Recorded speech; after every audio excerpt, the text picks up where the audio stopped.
With 5 days until the election, we have something very important to tell you. Not only is Am I Racist the #1 documentary of the decade, it is now streaming on DailyWire Plus. If you're not a DailyWire Plus member, we have a treat for you.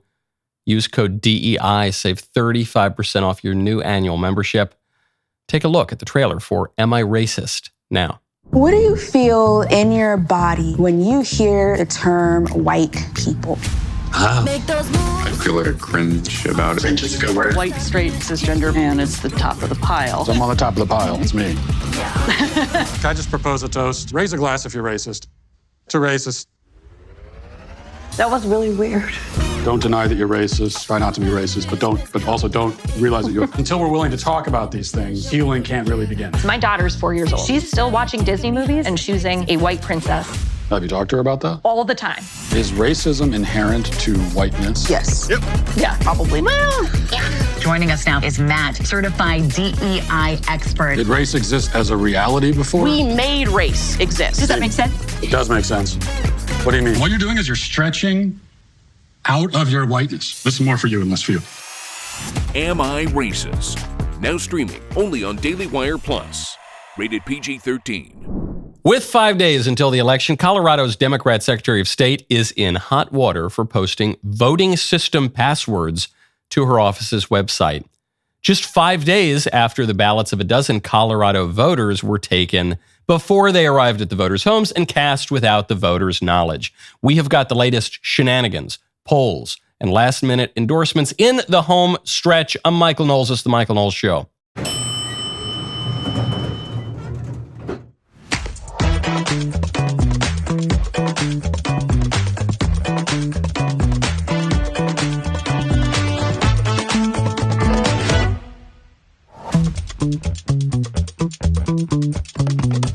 Welcome back to the show. President Trump is driving a garbage truck. Just, 1 or 2 days after Joe Biden called Trump supporters garbage, President Trump throws on the sanitation worker vest, drives the garbage truck. It is magnificent. We will get to that stunt and what it means. First, I want to tell you about Balance of Nature. Go to balanceofnature.com. Use promo code Knowles. Balance of Nature fruits and veggies is the most convenient way to get whole fruits and vegetables daily.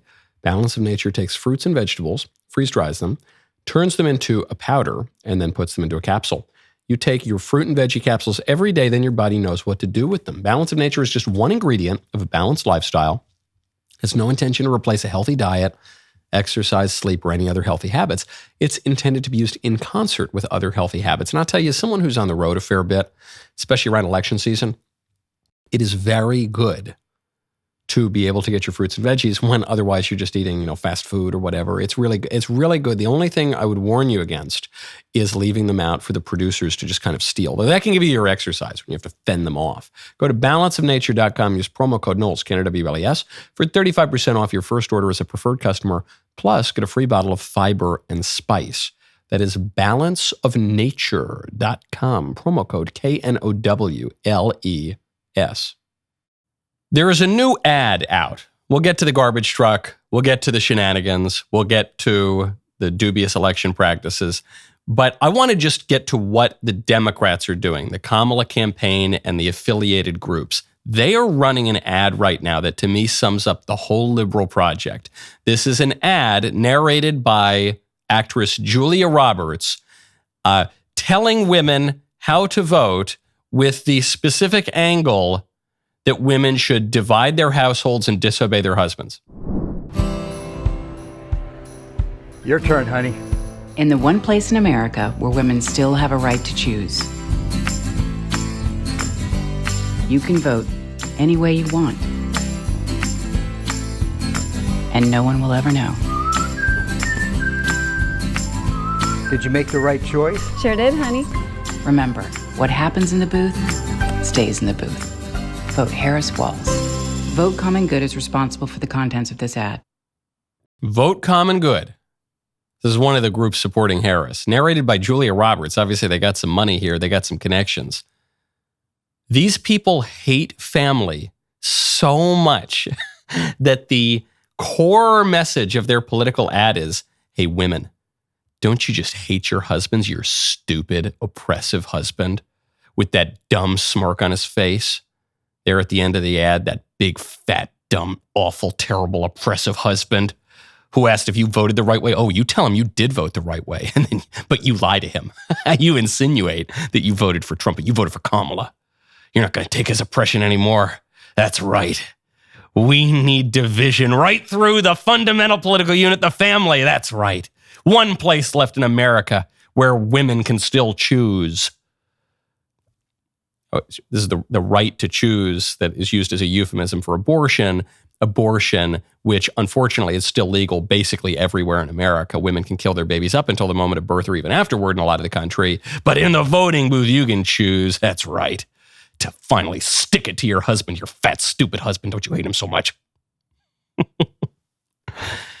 If your political activism primarily seeks to undermine your husband, you have deeper problems than the next election. If your view of politics and society primarily is an opposition to your husband, your beloved, your other half, your complement in the fundamental unit of society, you have bigger problems than Kamala's business regulations or whatever. This is really disordered. I'm not saying you have to agree with your spouse on every single issue. I'm not saying you have to vote exactly the same way on every single issue. But if you view politics as finally an outlet to undermine my spouse and totally negate the views and desires of my spouse, there's something that's gone wrong in your marriage. Why do you disagree so fundamentally? Why are you seeking to undermine the other in the other's pursuit of the common good in society? Something's wrong with that. But this is par for the course for Democrats, who have hated family for a very, very long time. And Democrats have pursued policies effectively that have convinced people not to get married or to redefine marriage or to pit women in opposition to men to create a gender war. We used to say there will never be a war between the sexes because everyone's sleeping with the enemy. These days, I'm actually not so sure that's true. Then if people do get married, Democrats pursue policies to kill the fruit of that marriage, the babies that are conceived, and so on and so forth. And now they say, use your vote to finally stick it to that jerk you're married to. That's their politics. That's what their politics is about.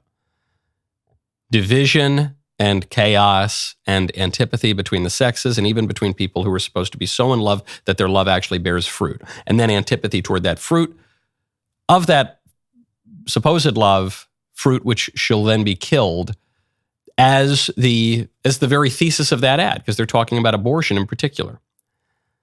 Deep problems. This is a sickness. Julia Roberts is a sick person. She is. I don't think I'm overstating it one little bit. That's sick. The Democrats are sick people, if that's their view. Now, speaking of women threatening the integrity of our political order, the Colorado Secretary of State, Jena Griswold, has just gotten into a little bit of hot water for posting voter system passwords on her office's website. This is from NBC 9 News, the local affiliate, 2 days ago. In a statement to 9 News, a spokesperson for the Colorado Secretary of State's office said that, quote, the department is working to remedy this situation where necessary, so they're admitting this is happening. The department took immediate action as soon as it was aware of this and informed the Cybersecurity and Infrastructure Security Agency, CISA, which closely monitors and protects the country's essential security infrastructure. Okay, but the passwords to the voting system machines were up for who knows how long. But we're told electronic voting is totally secure. We're told there's no threat here whatsoever. That's bad enough. But then when you figure out that this scandal, which broke 2 days ago, follows a scandal 5 days earlier, so 7 days ago, NBC 9 News reports again, a criminal investigation is underway after the ballots of about a dozen voters in Mesa County were intercepted and cast without the voters' knowledge, Colorado Secretary of State Jena Griswold said. The ballots, which never made it to the voters' homes, were filled out, sealed in the ballot envelope, signed, and returned through a postal box. So we know for a fact, because of widespread mail-ins, which is the policy that the Democrats forced upon us using COVID as an excuse. We know for a fact that a dozen voters didn't get their ballots. Those ballots were intercepted, filled out on the voters' behalf, and submitted. Those ballots might well be counted in the election. Do you think it's just a dozen? A dozen is what we know about. A dozen's what got caught. You think it's just a dozen in Colorado? You think this is just happening in Colorado? No way. Widespread mail-ins are insecure. This is why, in years past, both Democrats and Republicans agreed they should not be permitted. This is why the Pennsylvania state constitution did not permit them. And the Democrats forced them upon us in 2020 in violation of that state constitution.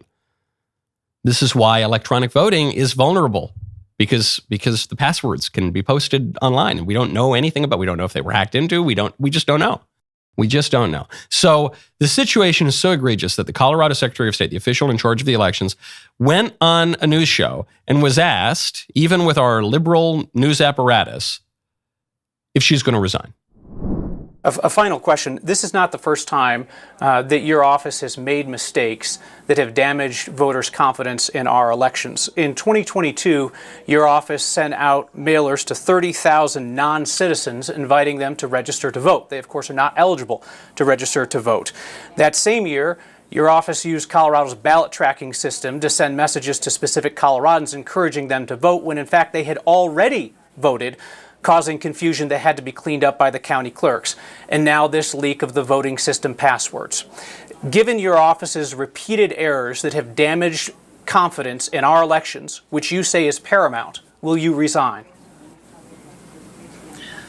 Absolutely not, Kyle. And I just want to, you're unfairly characterizing and leaving out some crucial information. Oh, absolutely not. I will not resign because I don't feel the need to face any accountability for any of my incompetence. This woman is so obviously incompetent. She's so obviously unfit for her job, but she won't resign. And you know why she won't resign? Because the Democrats do not disapprove of her apparent incompetence. The incompetence is the point. The inefficiency is the point. The insecurity, the vulnerability is the point. I mentioned on the show yesterday, by any objective measure, our elections are less secure today than they were 5-6 years ago, before the Democrats changed the rules. Our elections are less secure today because of the ubiquity of the mail-in ballots and the ballot drop boxes and election day turning into election season and the electronic voting machines that create at least vulnerabilities, if not outright fraud. They just, in the system itself. I'm not saying it's any particular person. I'm not saying it's any particular organization. I'm just saying the system itself is more vulnerable. The elections are less secure today. Why did Democrats change all those rules? The only conclusion I can come to is they like it that way.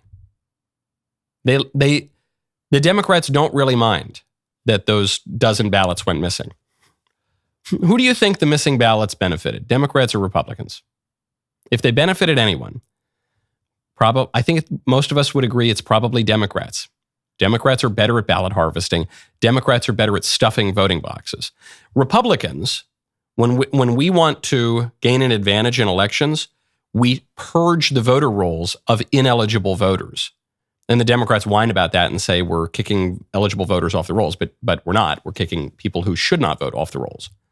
When Democrats want to cheat in elections, Democrats stuff the ballot boxes. LBJ talked about this. FDR insinuated this. This has been going on for a really long time. So no, she's not going to be fired. She's doing her job. Her job is to make the elections less secure.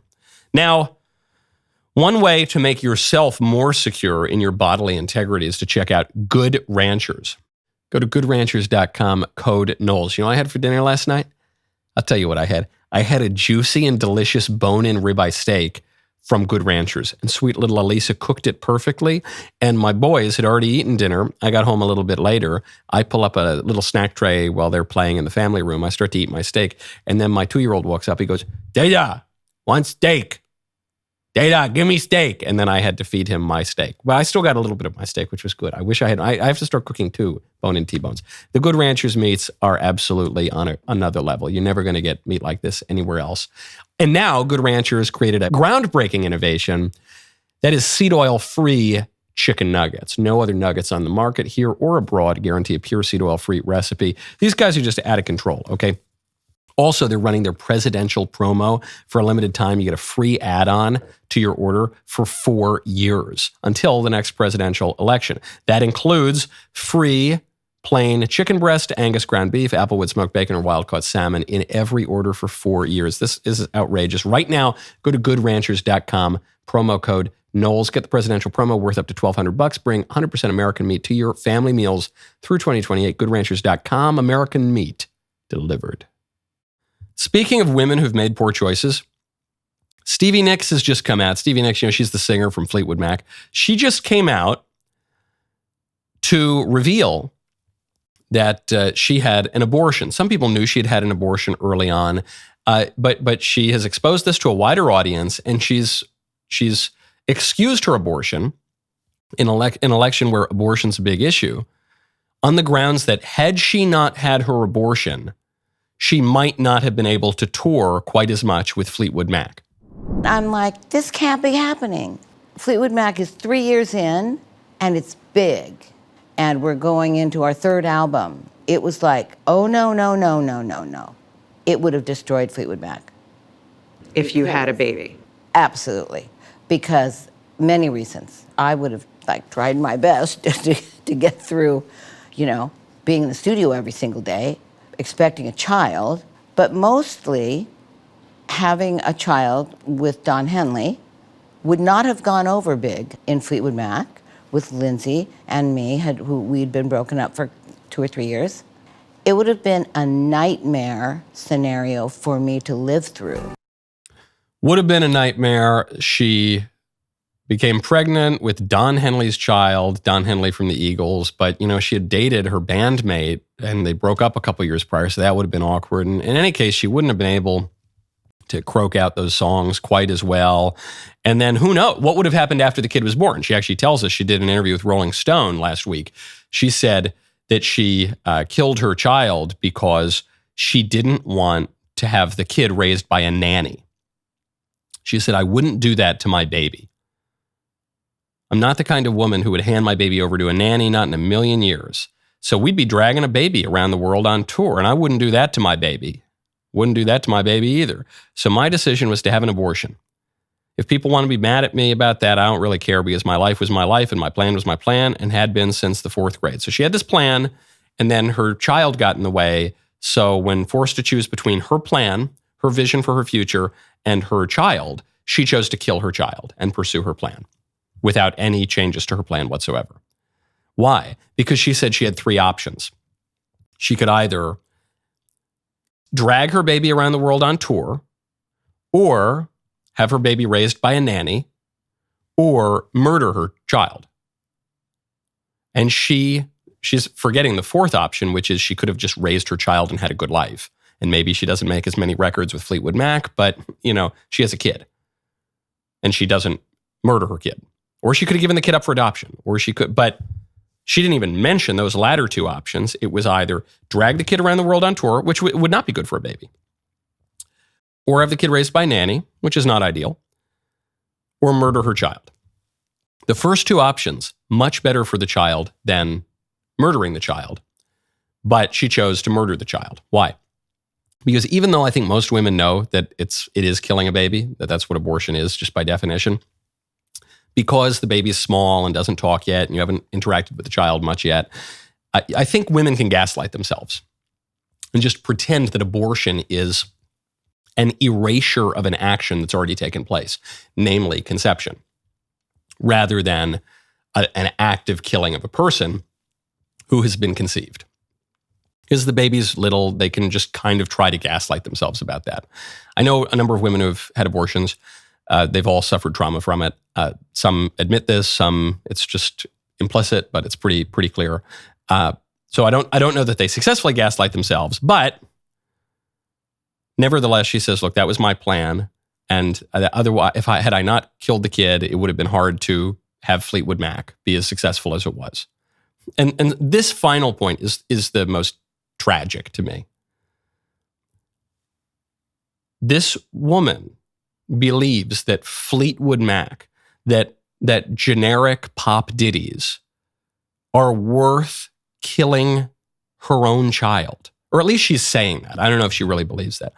I like Fleetwood Mac. Fleetwood Mac is fine. I'm not really knocking Fleetwood Mac. I've listened to Fleetwood Mac before. It's okay. They're good. They've had success. Fleetwood Mac is completely forgettable. Fleetwood Mac had a good run, and in 50 years, very few people are going to remember Fleetwood Mac or remember the words to any of their songs. And for that, she murdered her child.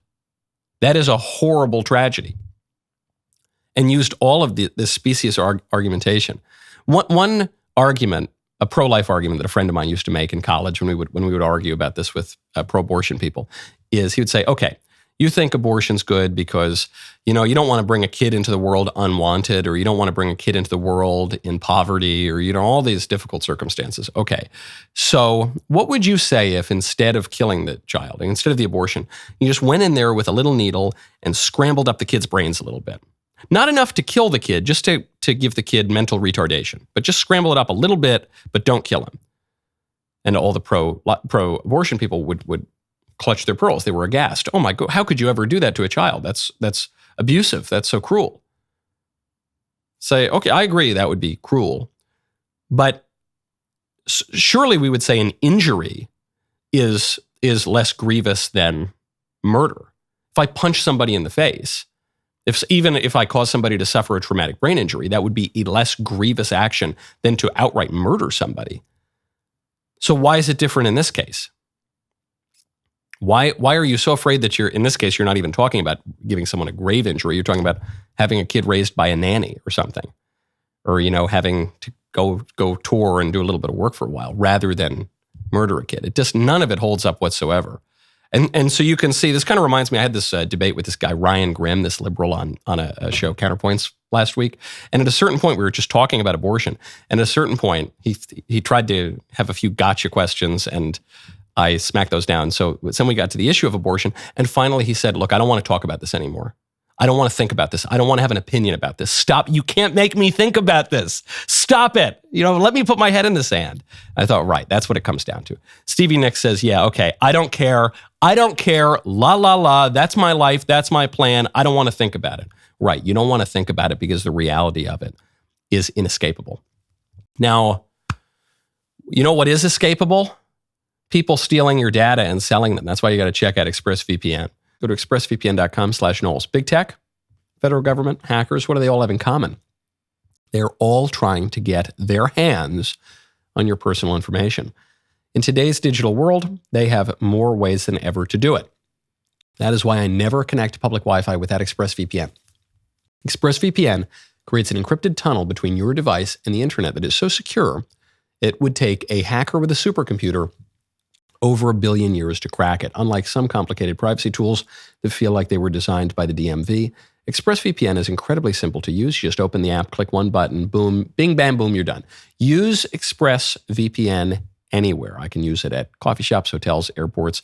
I know that my personal data are worth up to $1,000 on the dark web. And in an era where the government is increasingly comfortable with surveillance, and big tech is selling your data to the highest bidder, privacy is not just a luxury, privacy is a necessity.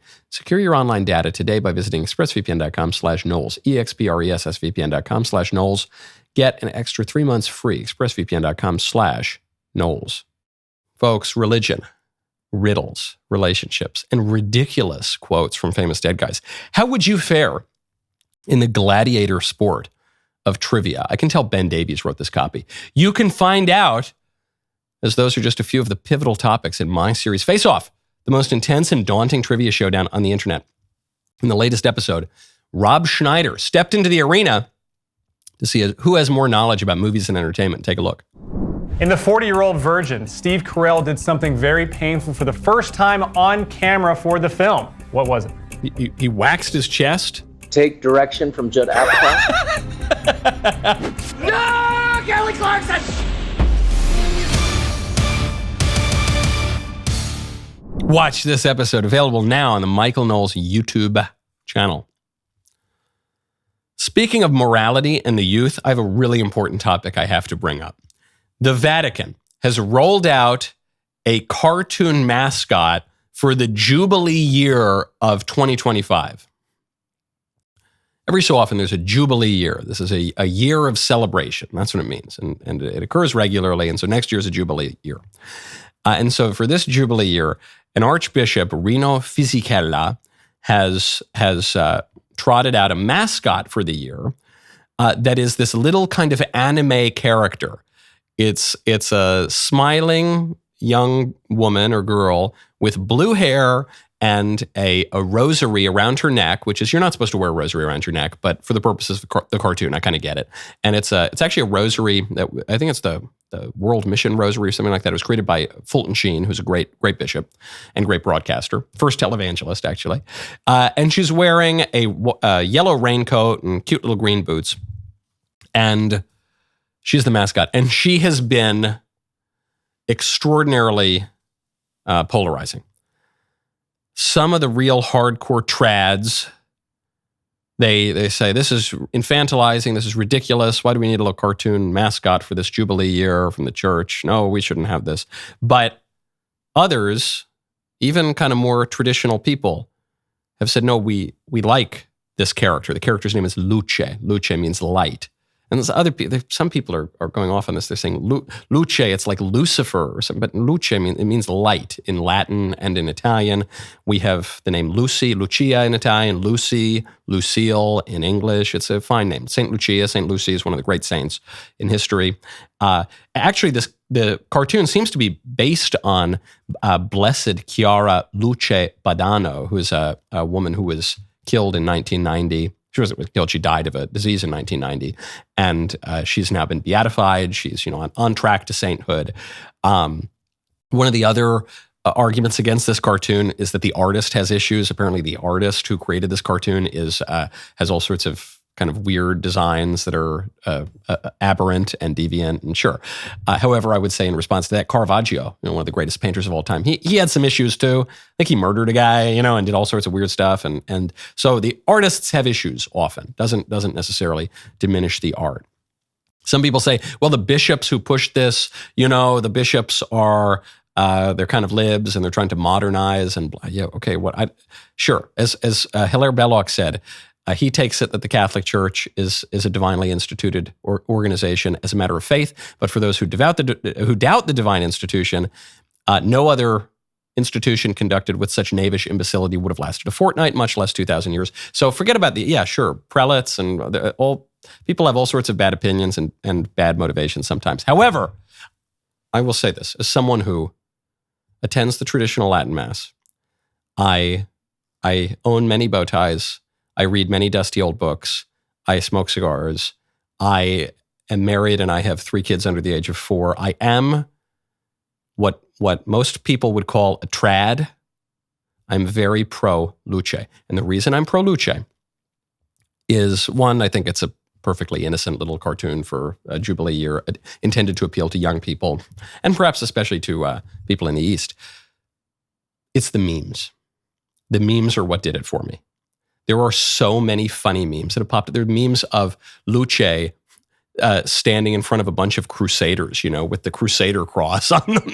Deus Vult, knights in shining armor. There's so many others. There's one meme of Luce. Yeah, there's one, it says, he was a boy, and it's like a little Pepe frog in a crusader outfit. She was a girl, and it's Luce just, praying. There's a meme of this staff that she's holding, the pilgrim staff. Some people are calling it a witch staff. I think it's a pilgrim staff, like the, Santiago de Compostela, cracking through a fence, and the devil is terrified, and it's just this cute little girl just smiling like, coming for you, Satan. Going to pray to Saint Michael that by the power of God, you're thrust back into hell where you belong. The memes are really, really funny.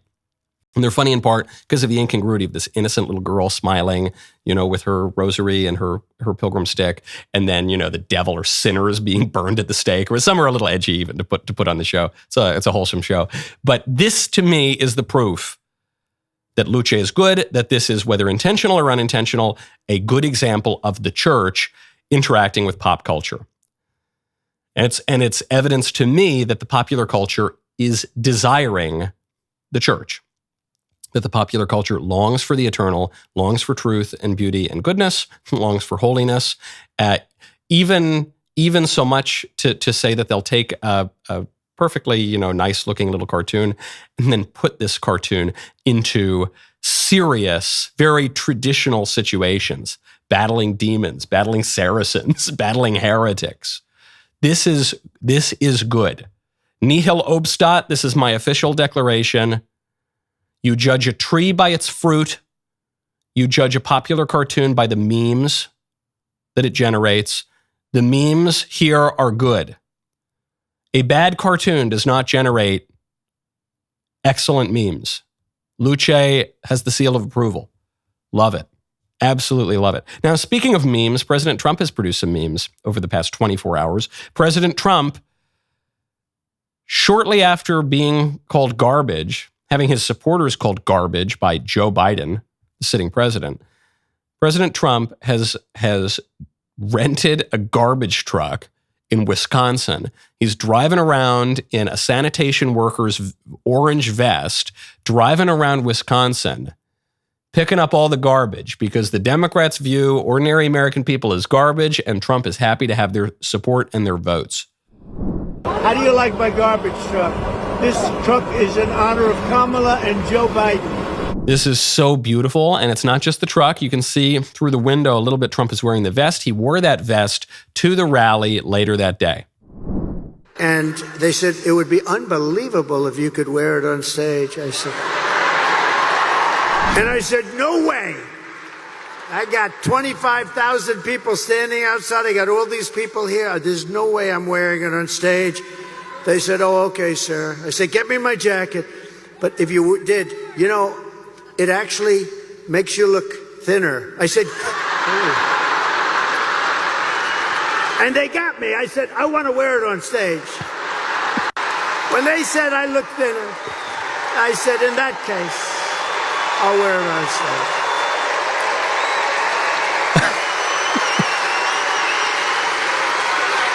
I may never wear a blue jacket again. I may go in this. I said that was the word, that was the key. Sir, you look thinner. This clip reminded me of an insight that I had at MSG. I went to MSG on Sunday, to support President Trump, final stretch, biggest rally. It's just absolutely incredible display. I had never been to a Trump rally. Longtime admirer of President Trump, a Trump voter since 2016, big supporter of the president. There have been a couple times where maybe I was going to interview him, hasn't panned out. So I have never really gotten to see him do his thing in person. And when I was sitting there, I was pretty close up to the president at MSG. The first thought I had when he walked on stage, and this thought had never come to me before, was, oh, this guy's like Elvis. I'm a big Elvis fan too. Trump, when you see Trump on TV, usually you see, I don't know, he's kind of goofy or he's a little... When you see him in person, in the full context of the arena that he's in, you realize this guy is on a completely other level. Look, Elon Musk spoke. Elon Musk is great. He's one of the most impressive people of our lifetimes. But Elon Musk is kind of goofy on stage. He doesn't always have total command of the audience. Trump is Elvis. Trump walks on that stage. He is in complete command of the audience. This man, I've been around a lot of politicians and a lot of people in show business. This man is in complete control. He is, and you saw it on display perfectly here. He just walks up and he's doing a comedy routine. And he's doing a comedy routine that he knows is going to land perfectly because it's simple. He's not telling really esoteric, complex jokes. It's a very simple joke. The joke is he didn't want to wear this vest because he thought it looked kind of silly, but then someone told him it made him look thinner, which is a kind of humble thing to admit because he's admitting, oh, sometimes I'm a little bit overweight. It's a humble thing. And then he goes, oh, thinner. Oh, I'm going to wear this everywhere now. That's it. It's a very, very simple joke. But his delivery is perfect. Forget about you hate him politically, maybe you don't think about him. I'm just saying from the perspective of show business, he has the audience wrapped around his finger. Even John Carl on ABC had to admit this, said he packed out Madison Square Garden with all these people outside. We haven't seen this in American politics in a long time. He has built a real movement around him. And he's so quick on his feet. He's got the showman's reaction. He can just, in real time. The greatest example of this probably was in 2016 when Megyn Kelly asked him about how he called women fat and pigs, and it was a brutal question. And Trump doesn't miss a beat. He goes, only Rosie O'Donnell. That is a showman's ability to react. That is a gift, and most people don't have that. The vast majority of people don't have that gift. Trump's renting out the garbage truck, knowing how to sit in the garbage truck, putting on the vest, knowing how to play off putting on the vest so that it didn't seem just like a total cheap gimmick.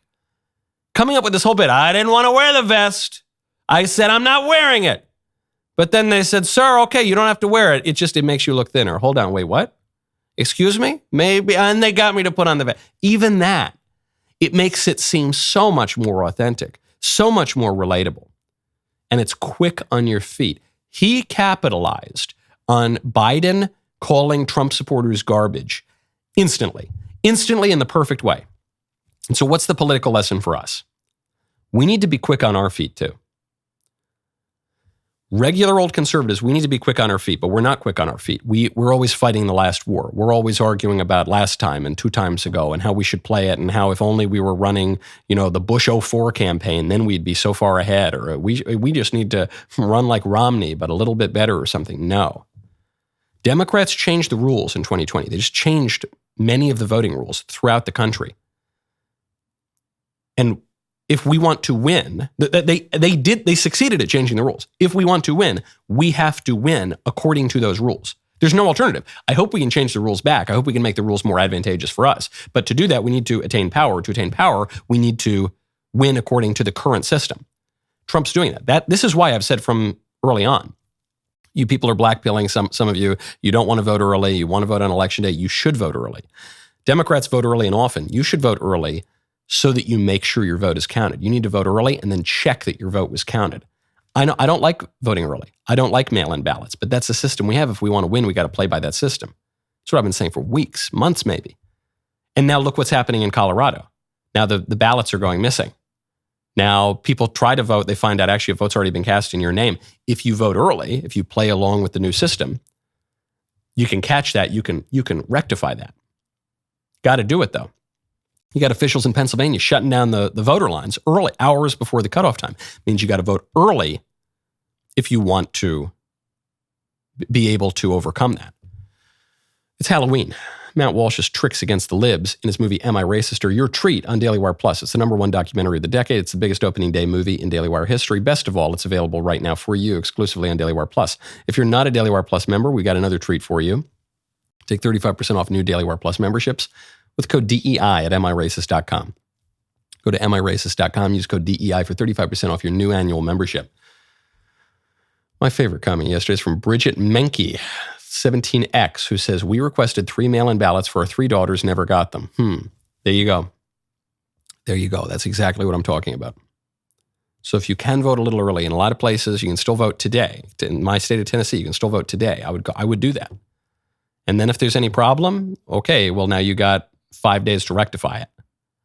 Now you know you're going to show up on election day. You're not going to wait for the mail-ins. Maybe the mail-in's not going to come. Maybe those mail-ins were intercepted and cast on your behalf or on behalf of your daughters. Maybe you got to rectify that. There's going to be a lot of tricks. Democrats are going to try to rig this thing up and down.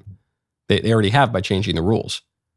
So, but you got to win. This is what I liked about Jerry Seinfeld's point when he said he regretted blaming the left for ruining comedy. He wasn't saying that the left didn't ruin comedy. I don't think that was really the point he was making. The point he was making is if you're skiing, you got to make the gate. You got to play according to the rules of the game. Otherwise, you're out of the game. You want to change the rules of the game, you got to win the game. Then you can change the rules of the game.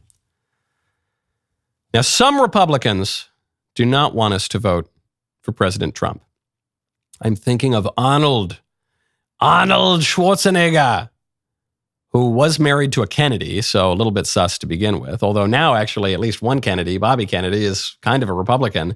But the Kennedy that Arnold was married to is not a Republican, is actually campaigning with Kamala. And Liz Cheney, who used to be a Republican but is a Democrat, and now Arnold, it seems, is half a Democrat too, because he wrote this whole long post that I'm not going to read. He's twisting himself into logical knots, trying to justify voting for a woman who's obviously incompetent, not nearly educated or intelligent enough to be president, and who supports the most hideous, immoral policies you can possibly imagine. How does he twist himself into pretzels? Says, the January 6th, I want to move forward. I can't do a good Arnold. I want to move forward as a country, and even though I have plenty of disagreements with their platform, I think the only way to do that is with Harris and Walls. So he's admitting, he says, yeah, their platform is horrible. Their vision for the country is terrible. He doesn't show any evidence that they can actually accomplish anything good for the country.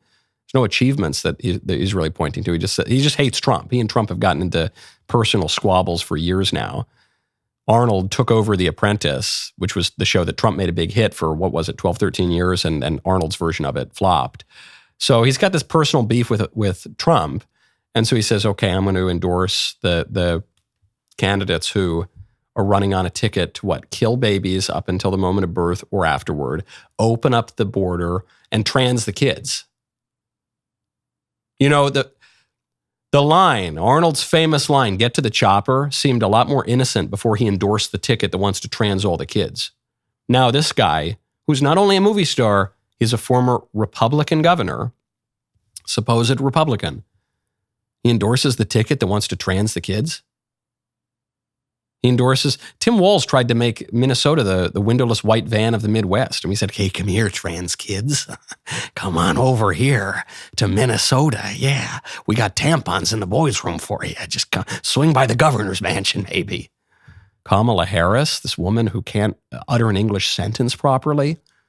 She has to interrupt her lapses in cognition with wild, witchy cackling.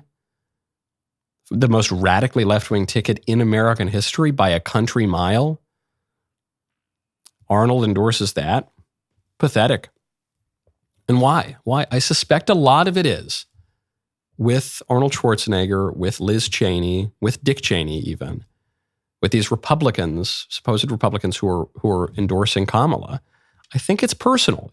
Trump and Arnold have had personal beef for a long time. Arnold can't make a public argument as to why he opposes Trump, really, other than January 6th or whatever. It's ridiculous. He can't make a policy argument. He can't make a political argument. It seems personal.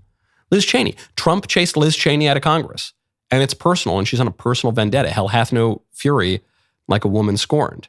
Dick Cheney, I actually kind of get why Dick Cheney opposes Trump, because he's just backing up his daughter. But okay, it's just personal for them. Why has George Bush opposed Trump? I think largely because Trump was so mean to his brother, in no small part. And because Trump was tough on the Bush administration's record. I think that's broadly, maybe there's some political considerations. I think it's largely personal. It's kind of funny. These people all talk about how principled they are, how they're the principled real conservatives. And yet none of their political activism in recent years seems to be about the common good. It all seems to be about petty personal grievances. Now, we turn to more admirable celebrities. The more admirable celebrities are endorsing Trump, up to and including Buzz Aldrin. Buzz Aldrin also wrote a very long post, much better than Arnold's post. I won't read the whole thing. But he said, for me, for the future of our country, to meet enormous challenges and for the proven policy accomplishments above, so he actually does name public political things that Trump did that won over his support, I believe we are best served by voting for Donald Trump. I wholeheartedly endorse him for President of the United States. Godspeed, President Trump, and God bless the United States of America. What I really liked was in response to Buzz Aldrin's post, this is the second person to step foot on the moon.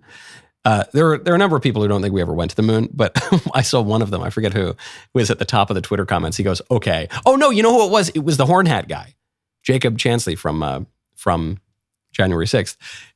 He was at the top of the comments, top of the replies on Twitter, and he said, okay, I'll say we went to the moon now. Okay, thank you, Buzz Aldrin. I'm now willing to say we went to the moon. And so why did Aldrin endorse Trump? He says, well, I like Trump's space policy more than I like Kamala's space policy. And I like this and I like that. But he also mentions Elon Musk. He says, I really like what Elon Musk has done to pick up slack where the government has failed. And this reminds us that endorsements can matter. Endorsements really can matter. I think of Zachary Levi, the actor who plays Shazam and who played Chuck on NBC. Zachary Levi he's not a rock-ribbed, right-wing conservative Republican, exactly. He obviously seems a little bit heterodox in far-left Hollywood, but when Zachary Levi came out to endorse Trump, he said, look, I'm a Kennedy guy. I supported Bobby Kennedy for president. But Bobby Kennedy endorsed Trump, so because I support Kennedy, I'm going to support Trump. With Buzz Aldrin, he says, I really admire Elon Musk. Elon Musk endorses Trump. That brings people along. The endorsements matter. Politics is a social endeavor. It really helps. And so for you now, we're looking down the barrel. I mean, we are in the final stretch of the election, 5 days until the election? Until the end of the election. The election really started over a month ago. Who can you sway? That's the question for you. You might not be able to sway 1 million voters. Can you sway your family? Can you sway your roommates? You're probably not going to sway your purple-haired lesbian cousin with 150 face tattoos. Though maybe you will, actually. There is a realignment going on, and people can repent and change their minds about a lot of things, and chaos breeds opportunity. That's true in politics as anything else. So actually, maybe you can convince your purple-haired lesbian niece with 17 face tattoos. But at the very least, there are going to be people who are on the fence in your family. Can you persuade them? Can you persuade some of your neighbors? Can you persuade some of your coworkers? Can you persuade some people on Facebook? Maybe. How many people follow you on Facebook or Twitter or Instagram? Can you persuade even 1 or 2 of them? That's kind of what this is about. This election is going to be won on the margins. Forget about all the rigging. Forget about all the cheating for a moment. I'm sure that's all there. But we're a rather divided country. We don't even share our first principles, many of us anymore. So it's the margins that are going to decide the elections. Now, speaking of endorsements and non-endorsements, there's an amazing story that just came out. The Washington Post is not going to endorse Kamala Harris. Shocking. Liberal establishment paper par excellence. And it's because Jeff Bezos, one of the wealthiest people in the world, the creator of Amazon, Jeff Bezos says he won't endorse, the Washington Post won't endorse, because people no longer trust the media, because people are following the endorsements of others. We'll get to what that means. I guess we'll have to do it tomorrow, because right now, I'm going to be joined by my friend, Ali Stuckey, which I'm very excited about. The rest of the show continues. You do not want to miss it. Become a member and use code Knowles, K-N-O-W-L-E-S, to check out for 2 months free on all annual plans.